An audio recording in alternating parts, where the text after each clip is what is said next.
Welcome to Sports Management Podcast, where you will hear interesting sports management professionals share their stories, experiences, and passion for the sports management industry. I am your host, Marcus Philipsson.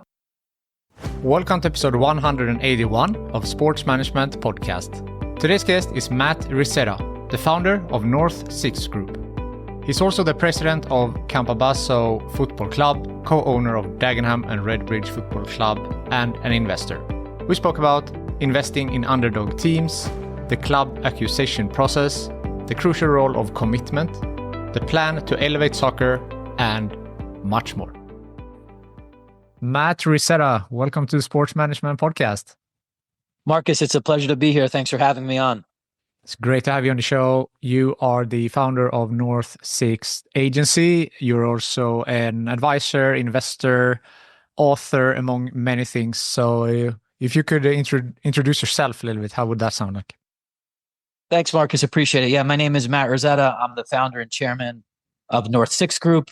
We're structured as a family office and operating company. We're based here in New York City, and we have three main subsidiaries. One is a media and marketing subsidiary, as you mentioned earlier, North 6 Agency, N6A, and a few other agencies now have been merged together to form our media and marketing subsidiary called N6 Karma. We have a venture capital subsidiary, and then we have a sports and entertainment subsidiary called Club Underdog, where we own 4 professional football soccer teams right now across the world: Brooklyn FC Men, Brooklyn FC Women, Campobasso in Italy, and Dagenham and Redbridge Daggers in England. And Diaza, we have an ownership interest in Diaza, which is a fast-growing apparel company, and all of those sit under our sports and entertainment subsidiary, which is called Club Underdog. That's amazing. And I saw when I did the research here, I found that you're an investor in Diaza, and I've been speaking to Diego a little bit. Hope to have him on the show in the future. So that's an interesting company for sure. Yeah, Diego's great. Diego Hurtado, he's the founder, as you know, of Diaza. Great guy, former soccer player, came from Colombia, really with nothing, and has built a really great business. And I think is going to be a big challenger to some of the bigger players in the sports apparel and soccer apparel sector for years to come. Definitely. You're obviously very invested in the soccer market in US, and we have World Cup coming up in 2026. You mentioned Brooklyn FC that started recently. So can you talk a little bit about that, the franchise of the Brooklyn Football Club, and how that went down? Well, originally, Marcus, what happened was I had built my media marketing agency for a long time, for about 10 or 11 years or so. And then I started to pivot in around 2019, 2020, and build a more diversified portfolio of these investment assets. And obviously at the time, sports franchise values were skyrocketing, and there was a lot of private equity money that was starting to pour into European football in particular. And it was always a lifelong dream of mine to go in and buy a professional football team, particularly in Italy, which is where my grandparents had immigrated from. And I grew up very close to the Italian game back in the early 90s. That was the golden era of Italian football. So that's how we got started. And then you asked about Brooklyn. Our foray into football ownership was in Italy.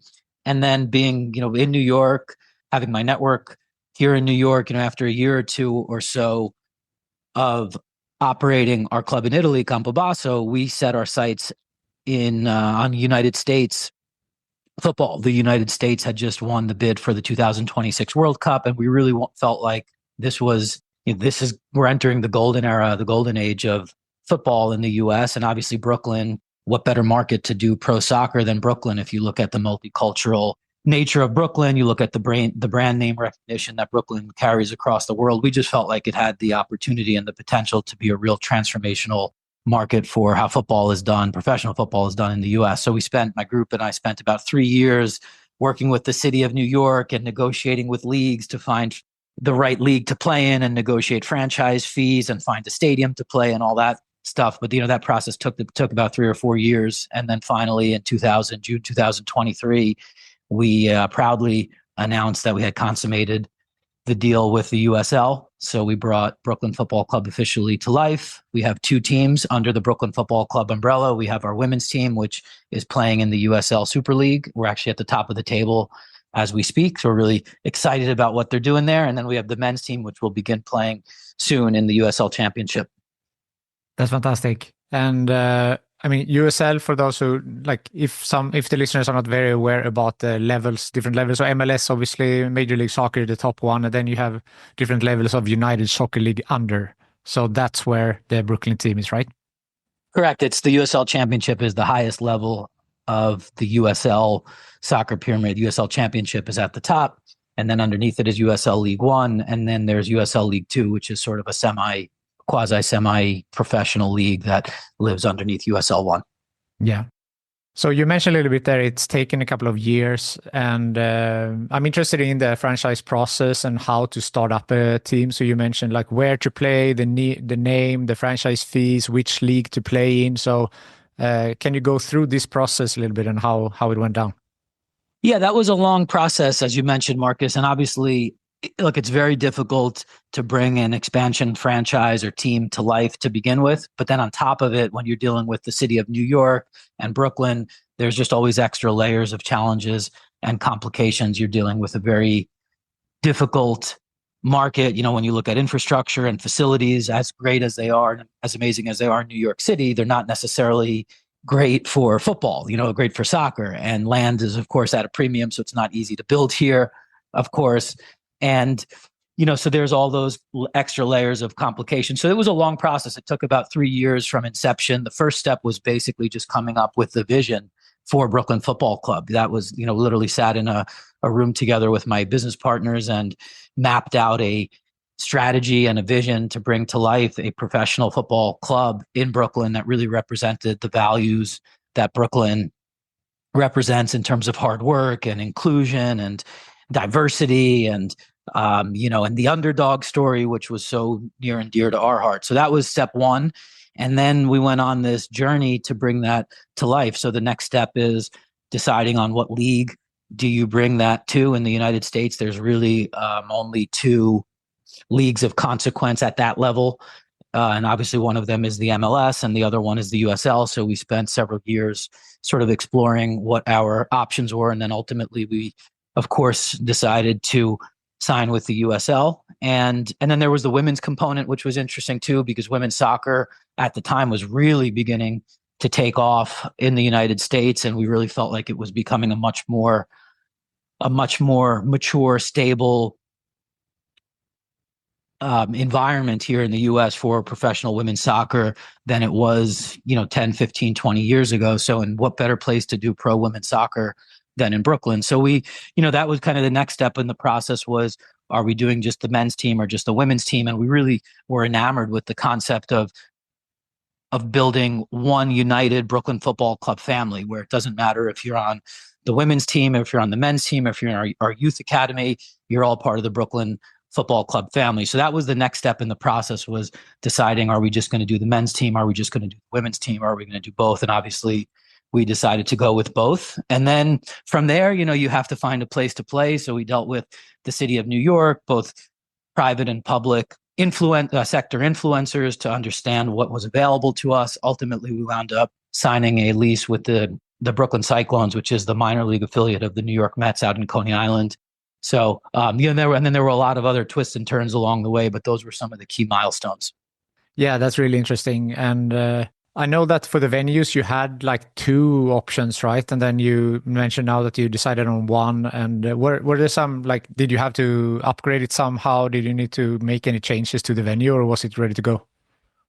Well, really in the borough of Brooklyn, Maimonides Park, which is where we wound up deciding to go in Coney Island, is the only outdoor stadium that really has professional world-class facilities and is up to the standard, certainly, of the Division I requirements that USL Super League mandates. So that was really we always had our eyes set on that. But then obviously you're looking at, New York is an interesting market, and you're always looking at creative opportunities, and maybe there's ways to build a modular stadium. We had already discussed some initial ideas with the city of New York to potentially do some partnership type deals with them, public-private partnerships, and build a modular stadium. But those are obviously long-term projects and visions. And I think in the future, one of our main objectives is to bring something like that to life. But for the next several years, we're certainly happy and grateful for the relationship with the New York Mets and the Brooklyn Cyclones to be playing out there. So for the next, for the years to come, we're really enthusiastic and optimistic about the opportunity to play out there.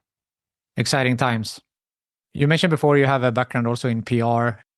If you have another example like Wrexham, for example, a lot of work with marketing and storytelling in and around the club. How are you thinking to work with that with Brooklyn FC?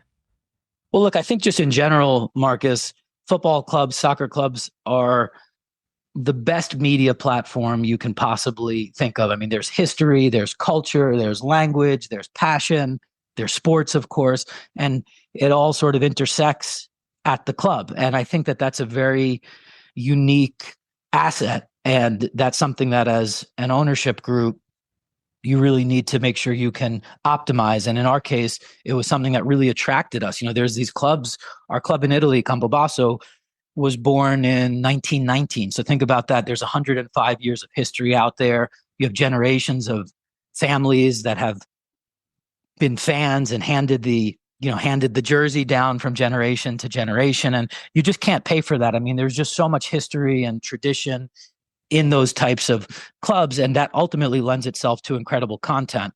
Obviously in Brooklyn we feel has the potential to be our greatest platform from a content standpoint. It's just a different type of project because it's an expansion team. So you're sort of doing everything from scratch. You know, you're building an identity for the brand from day one. You're recruiting fans who didn't know anything about the club, who have no history with the club. So, you know, having said that, I think there's just as much, if not more, potential for Brooklyn, because look at the opportunity. You have the opportunity to create history, to do something from scratch, to bring to life a vision that previously didn't exist in arguably the greatest place in the world in Brooklyn, and certainly a place that you go anywhere in the world, everybody knows Brooklyn. And I think for the most part, they really love Brooklyn and they can identify with Brooklyn and what Brooklyn stands for. So I think from a content standpoint, our project here with Brooklyn Football Club probably has the most potential out of any of our projects. It's just different because you're taking something that didn't exist before and bringing it to life, as opposed to something that had generations and hundreds of years of history and tradition. Yeah, I understand that. And we talked, you mentioned before about underdog and investing in underdog teams. So is the underdog angle something you can take for Brooklyn team?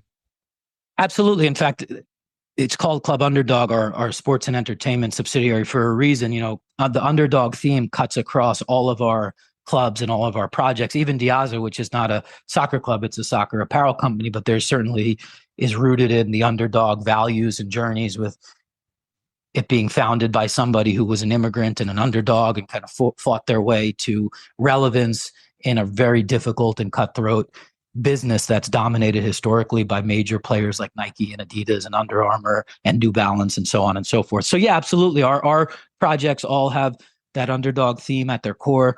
Campobasso is a great club in Italy, but it had been mismanaged and it had been really sort of taken advantage of by poor ownership and poor managers and poor executives for decades. So that really, and it's in this part of Italy that kind of gets overlooked because it lives in the shadows of Rome and Naples. It's a beautiful, untouched, virgin, very genuine and authentic part of Italy, but it often gets overlooked by the larger touristy areas to the north and the south.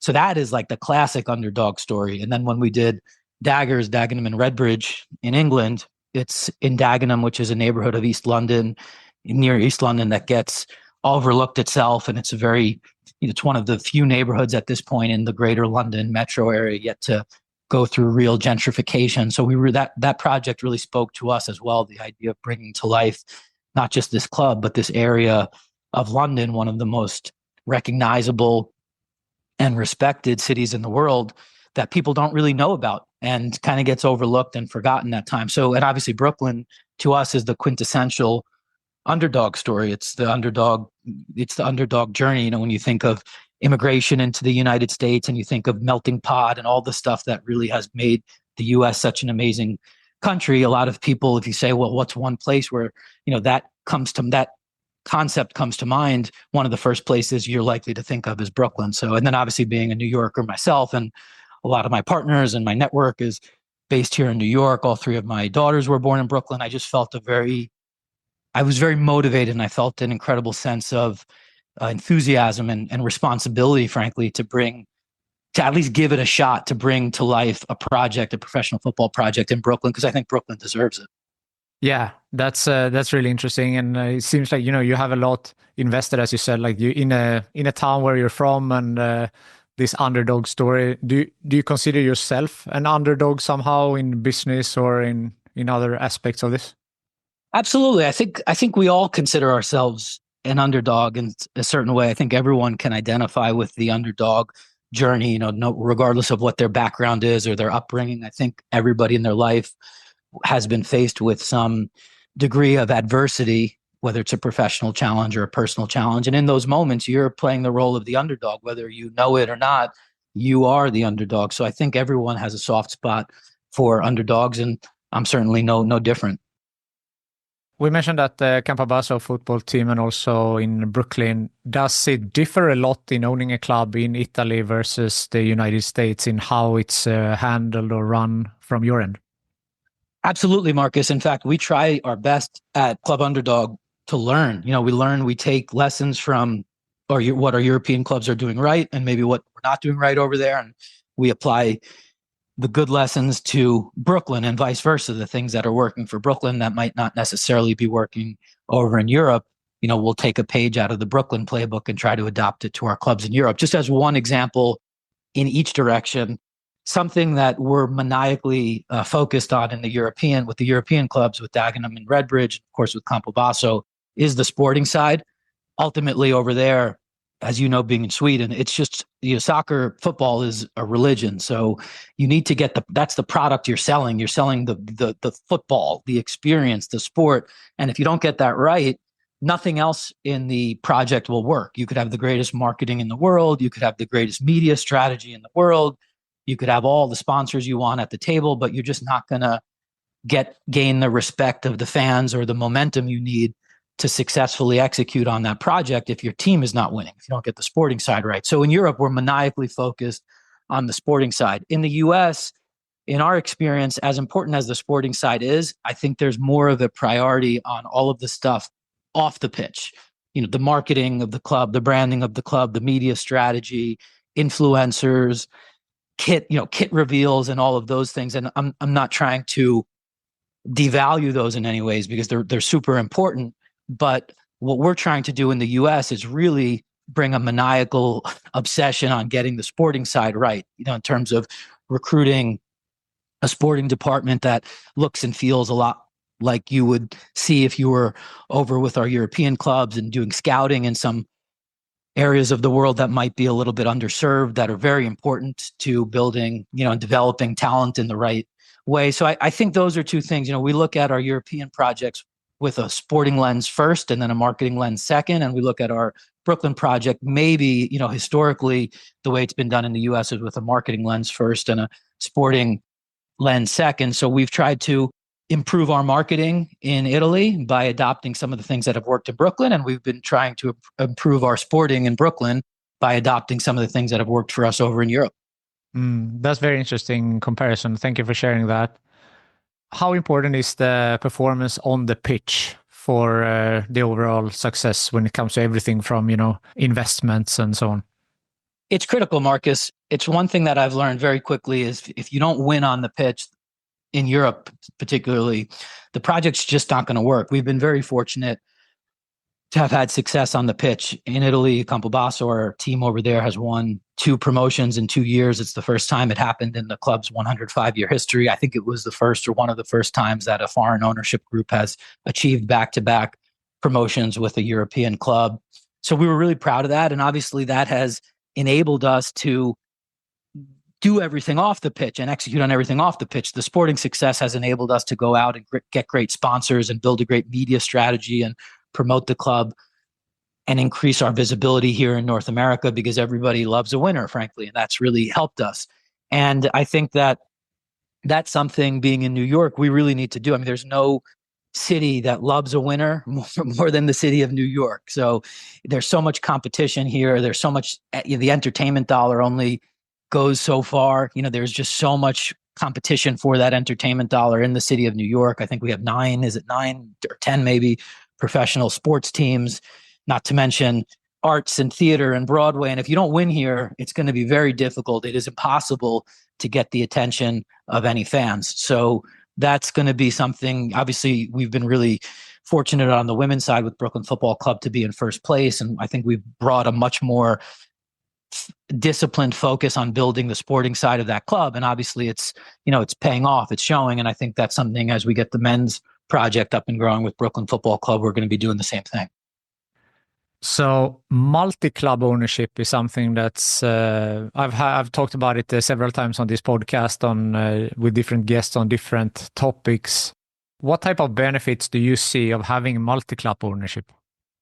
From a business standpoint, Marcus? Yes. Well, look, the first thing is obviously you can you can leverage synergies and you benefit from economies of scale in a way that single club ownership won't allow you to. So I'll give you a few examples. When you look at consolidating certain functions, scouting, player development, your administrative functions, finance, legal, accounting, obviously, stuff like that, you can really consolidate those and you don't always necessarily need them. There's a lot of redundancies at a club level that you could consolidate up to the holdco level, the MCO level, and that ultimately leads to better, improved efficiencies and, of course, improved financial performance. So that's the first thing. The second thing that I think is really interesting and gets overlooked a lot is you can also synergize a lot of your markets. So right now we have Italy and we have England, right? Those are our European clubs. Then we have 2 Brooklyn clubs. We have Brooklyn Football Club Men and Brooklyn Football Club Women.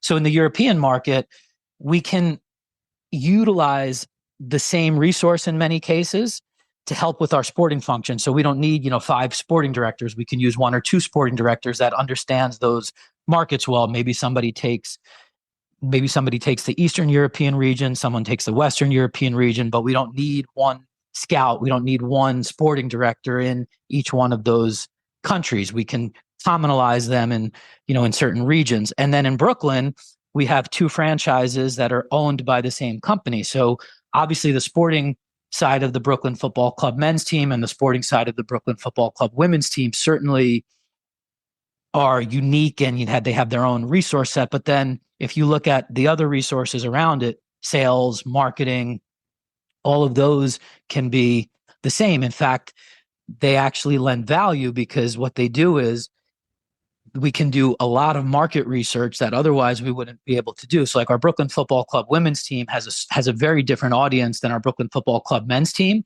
that maybe our Brooklyn Football Club men's team would have never been able to penetrate if we didn't have a women's team attached to it. So now, thanks to that, the men's team can get into new audiences and new types of potential prospective fans and sponsors that they would never have been able to get into otherwise. And the same is true of the women's team. They can benefit from a new set of audiences and new profiles and personas that they would never have been able to have access to without the men's team being affiliated with it.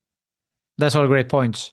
I think the only criticism I've heard with multi-club ownership is specifically from if you have foreign investors and what are their genuine interest in the club, or is this just a business transaction? But otherwise, as you said, there are so many things that you can learn when you have this multi-club ownership and leverage between the different clubs.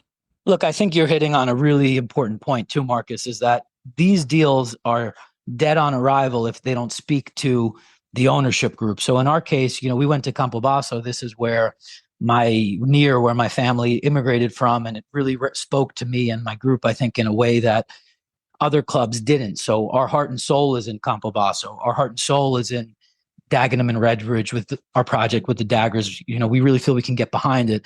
Being here in New York and being New Yorkers and seeing the market opportunity and the potential to change the way that professional football is done in the United States in Brooklyn is something that really spoke to us and hit us in a way that goes beyond just a basic business transaction. So if there isn't the passion and there isn't the attachment and the connection to these clubs, we certainly as a group that invests in multiple clubs would never even consider those deals. So I think all of our projects try to be, in our case, we try to be passionate. They need to be authentic and they need to speak to us in a way that goes well beyond the P&L. And then obviously it's a business, it's an enterprise. We have our money in it, we have investors in it. So obviously there needs to be a return here. They need to be run with a financially viable and sustainable model, and there needs to be a return profile. So there's that whole piece of it. But frankly, if the passion and the vision and the connection to the clubs isn't there, at least in our case, we wouldn't bother looking at it. Yeah, and that makes a lot of sense, right? That you have a genuine interest, and that's what makes the difference. Absolutely. It's just there's too many ways nowadays to make money where, that if we weren't passionate about this, why would we do it? We can go put our money in the stock market and you'll get 18 to 20% return, or put it in real estate or whatever. This is, to us, this is about more than just the return. The return profile is a critical component and something that we have to be prudent about and we have to be bullish on. And there has to be a real path to financial sustainability. And then, of course, a significant return profile over the long term. But in the short term, if the opportunity doesn't speak to us in a way that we feel we can put our heart and soul in it and get behind it, and it represents the underdog values that define Club Underdog, we're just not going to look at it. So we mentioned in the beginning, World Cup is coming to US in 2026. What do you see? Like, how will that impact soccer going forward? And what is the best case scenario for you after 2026? Where is soccer in the US and what's the potential? Well, I think if you look at all the data, it supports that the next 5 to 10 years is going to be the golden era, the golden age of professional soccer or professional football in the United States. I believe I read some statistic, Marcus, that of all of the global soccer investment, something like 65 or 70% of it was concentrated in the US market over the past 12 months. If you look at the dollar value of total investment, not just in clubs, but when you look at adjacent investments, soccer technology platforms, scouting companies, apparel companies, stuff like that, I think 65 or 70% of it, if I wasn't mistaken, is in the US market. You look at so many successful executives who have cut their teeth in the NBA and the NFL and have been general managers of baseball clubs. So many of them now are moving into professional soccer in the US because they believe in it. Even my network in Europe, I have a great network in Europe. I can't tell you how many people in Europe have called me and said, "Hey, Matt, I want to get into US soccer. The next 3 to 4 years is going to be the boom, the boom age, the boom period of US soccer. I want to be a part of that." So I think that you look at the next 5 to 10 years and it's now or never. If it doesn't happen in the next 5 to 10 years in US soccer, maybe it never happens to the extent that all of us believe it will. So what does that create? It creates this ecosystem and this arms race, and investors looking at what assets they're going to bet on, and everyone's sort of setting up their chessboard as investors as strategically as they can ahead of the US soccer boom. And I think we're beginning at the beginning stages of the boom. I think it's obviously already starting to take off if you look at all of the data behind it, but I think there's still so much runway. And I think we're going to see the next 5 to 10 years really become an incredible period for US soccer. I think unlike any in history, if you look at history, the history of sports in the United States, and not just sports, if you look at the history of commerce in the United States, there's very few periods like there are going to be in the next 5 to 10 years in the US soccer ecosystem. That's what I genuinely believe. And obviously that's why we bet on our project, and what better place to bet on than Brooklyn in the US, and women's football and men's football, and doing it as one happy family as we're doing with Brooklyn Football Club. So that's a big part of our strategy as well, of course. Yeah, it's an exciting 5-10 years ahead, and I'll be following it for sure. Obviously, I think there's things when we look at US soccer, there's things US soccer I think still needs to do to improve and to learn from the European model. There's still US soccer is still very much a model that needs to be improved, and it's flawed in many ways, just like every model is flawed. The European model is flawed in certain ways, but I think if US soccer makes a few smart moves and a few tweaks and a few upgrades in certain areas, I think it can really be a major player in the global soccer ecosystem as we go into the future. And I mean, you mentioned, Italy and England and some other countries. Of course, it's a longer history of football or soccer there. But as you said, there is obviously great potential for the US market as well. And look, that's the one, I think that's really the core question. Is the big variable in all of this is that in Europe, these are generations old clubs. The passion for football is really something that you can't teach. It's born, it's in your blood, it's in your identity, it's in your DNA. That's something that we don't really have here in the United States as of yet. So the question is, can we get it? Or if we don't get it, is there something we can do to replace it? So I think that's going to be really the key. When you look at U.S. soccer, there isn't generations worth of traditions and history, and it's not in our blood the way it is in Europe. So, when we talk to our network in Europe, as much as they are keeping their eye on U.S. soccer from a competitive standpoint, they still don't have the level of interest and respect in domestic soccer in the United States as they do in the other leagues. So I think that's going to be a key: is how can we get the person who is living in Madrid or living in Amsterdam or living in Stockholm or living in Rome, who's grown up with generations and generations of soccer fans and is passionate about it and their blood boils for soccer. How can we get that person to begin to respect the United States soccer system? And that's going to be the real key. And I think there are certain ways we can do it. There's certain things we can do to make improvements and tweaks. But that to me is going to basically be a major turning point if we can start to get those folks not just interested, but respecting what we're doing here over here. Soccer is very different from other American sports in how it's played in terms of it's 45 minutes uninterrupted. For example, American football, a lot of breaks and stuff like that. Do you think that this style as it is will be, like the US people will take this to heart and follow this as it is, or do you think that it needs to be tweaked somehow? I do. I think it's just about education and exposure. The more I know, so many people in my network, Marcus, that grew up never really paying attention to soccer. And then once they get exposed to it and they get educated about it, they fall in love with the game.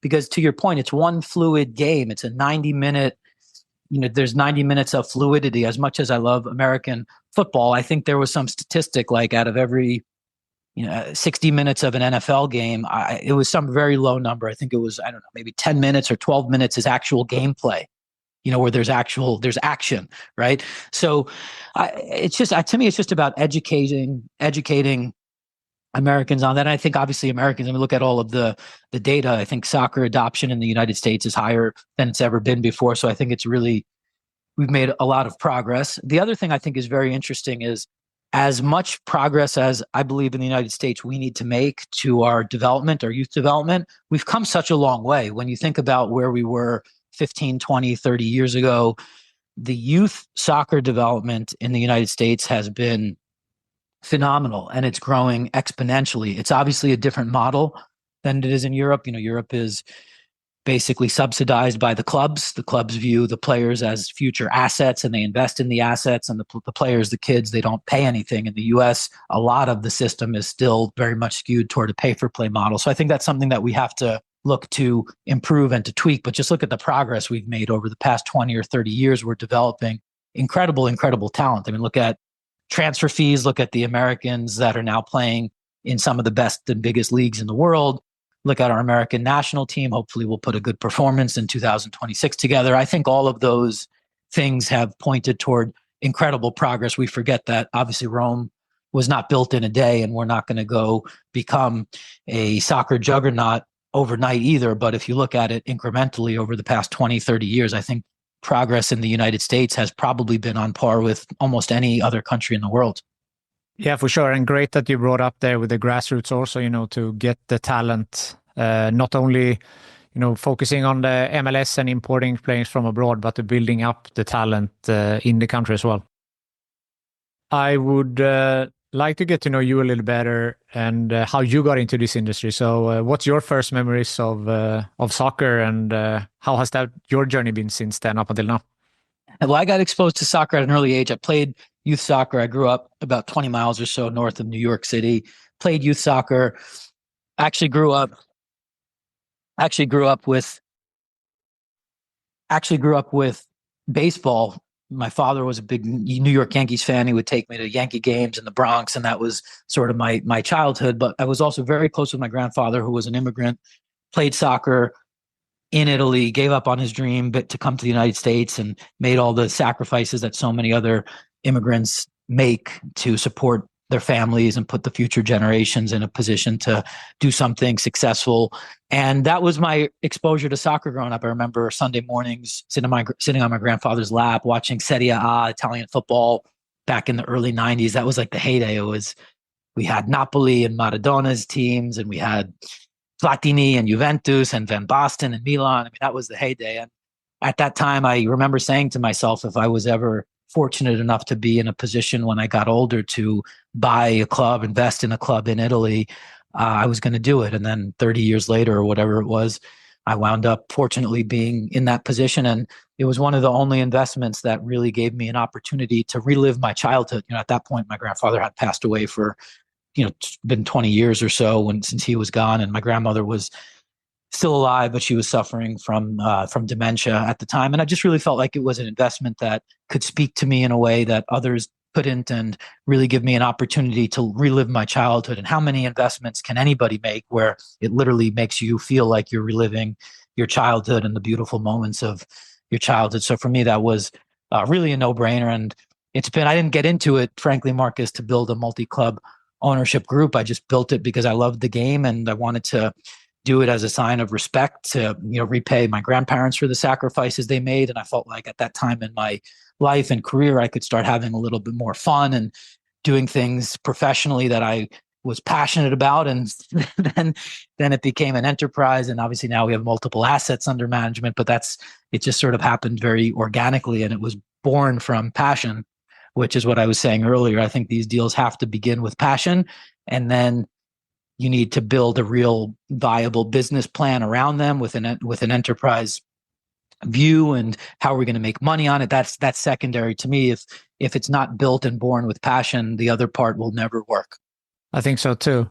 And we have talked about underdogs. You mentioned your career now and how you got into the sport, but has there been any bumps on the road in your career? And if so, how did you overcome them?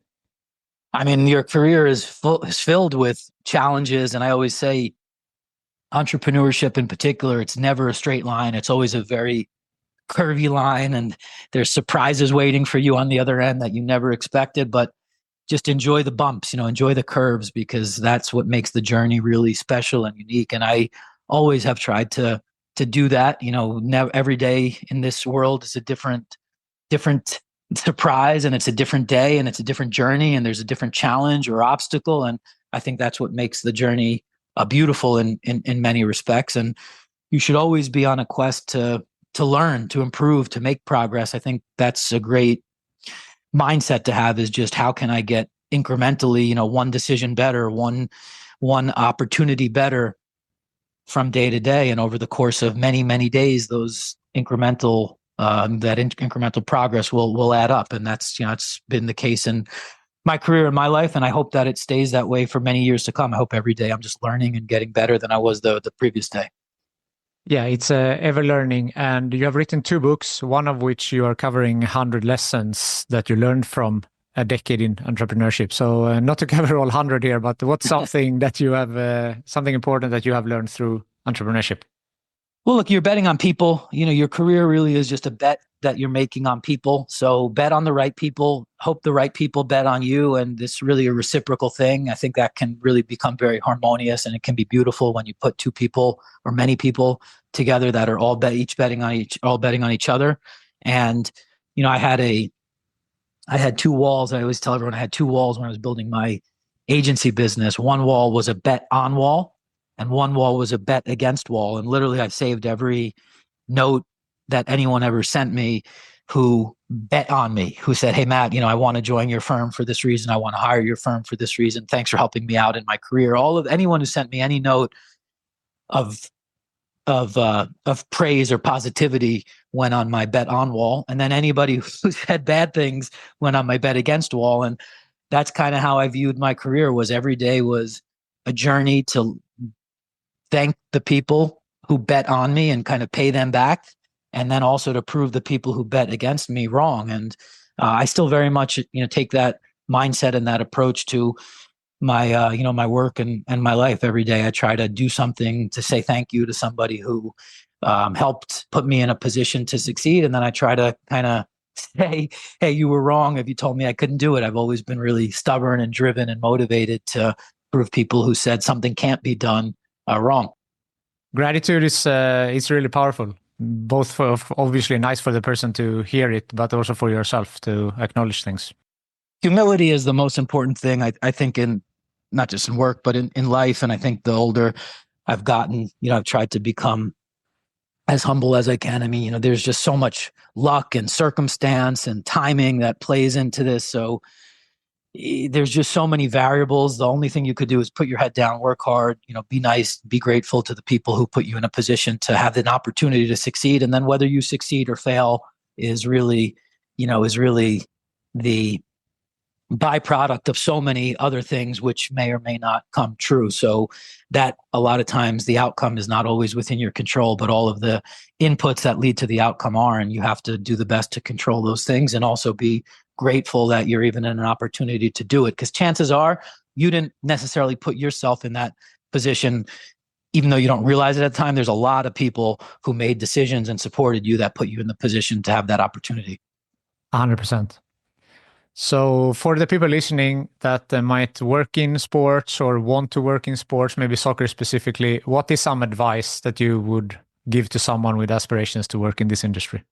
Work hard. Number one is work hard. It sounds like a cliche. I thought that I was the hardest worker, or if not the hardest worker. Nobody worked harder than me when I was building my agency business. And then I got into sports and I realized that I'm working 10 times harder now than I ever thought I could possibly work. And I was working pretty hard before, but it's done with passion. It's done with enthusiasm. It's done with belief and conviction. So it doesn't feel like work. And this is really a privilege to work in the world of sports and the world of soccer, and to get out of bed every day and realize that, this isn't a job. I mean, this is, you feel like you're stealing money when you're working in this, because you don't feel like you're ever doing a day's work. I mean, it's all done with passion and love. And so that to me is the best advice I could give anyone looking to get into this is, number one, be prepared to work harder than you ever have in your life. Number two, remember that this is a privilege. For anybody who can get a paycheck working in the world of sports, don't forget that this is a privilege, and there's thousands and thousands of people behind you who don't have that privilege, who want your job. So that should motivate you to do number one, which is outwork everybody. Because if you don't outwork everyone, there's thousands of people behind you that are willing to put in the effort and the sacrifice that maybe you think you're willing to, but you're not. And then the third thing is to learn and to network. And those kind of go hand in hand. But I think football, in my experience, this is really an incredible networking business. One of the things that I am very grateful for is the opportunity to travel the world and meet new people, and meet people from all different walks of life and different cultures, and learn new languages and customs and traditions. And I think that's something that I would encourage anybody wanting to get into this business to really lean into. Have an open mind, embrace new opportunities and new cultures, and always have a endless quest and for curiosity, and to learn and to adapt to new types of systems and cultures and processes and ways of doing business. And for me, that's been a really incredible opportunity. It's really opened my eyes to how the world works. And that's something I would encourage anybody who wants to get into this to lean into from day one. Yeah, definitely. And I love that. I found a quote that you have given your old university in Iona. So there was pretty much the same things, like stay hungry for improvement. You should be on a mission to learn something new, ask questions, absorb information, and work hard, follow your dreams. So it was more or less the same as there. I love it. It's funny, Marcus, because the same rules that apply when I ran my marketing business apply to running a professional sports team. And I've spoken to people who are much smarter and more successful than I am, certainly, who are running hospitals, and they're running government agencies, and they're running major corporations. And they tell me the same thing. It really comes down to the same fundamental philosophies. People want to feel recognized. They want to feel appreciated. You need to have a constant sense of humility and an appetite to learn and to improve and to experiment. It's all of the same things. I think back to when I ran my agency business. It's no different than it is running a sports team. The only difference, frankly, is that in the world of sports ownership, it's so much more public facing. So like I joke all the time, I never once in my 12 years of running my agency business, never once did some random person pull me aside on the street of New York and by the arm and say, Matt, why did you put Marcus on this client account? He ruined the client account. The client's going to fire us, blah, blah. I never once had some random person pull me across the street and criticize decisions that I was making for my business. In the world of soccer, you get criticized publicly every day. I get, phone calls and Instagram messages from fans, Prez, why didn't you spend money on this striker? Why did you decide to hire this coach? Why did you do this with our logo? So that's the big difference, is that it's just so much more public facing. And I think that is something that everyone who wants to get into this business has to adapt to. They have to adjust to it. And for me, that was a big change. It was something I wasn't used to, and I'm still very much learning it. But that's I think that's a big difference between one of the big differences, and really in my experience, one of the only major differences between running a sports club and running any other type of business. Yeah, that's a very good point. It brings out a lot of emotions from fans and other stakeholders in the club. Is there something I haven't asked you yet that you want to mention before we sign off here? No, I would just to reiterate, it's really a blessing to be able to, in my opinion, to work in professional sports and take a paycheck doing this. In my case, obviously owning equity in these clubs. And I think that I tell people all the time, it's very stressful working in soccer. It comes with a lot of, as I mentioned, public criticism and gut-wrenching decisions. And there's incredible stress that I think is amplified by this type of business that doesn't necessarily apply to all businesses. But you have to remember, at the end of the day, if you don't want to do it, there's a million people behind you who want your job. So just remember that it's a privilege, it's a blessing. And if you're in that position in the first place, you really have to count yourself very, very lucky. Definitely. Matt Rizzetta, thank you so much for taking the time to be on Sports Management Podcast. Always, Marcus. We'll talk soon. Hopefully Gothenburg will get promoted, or a European spot or something next time we speak. Yes, I hope so too.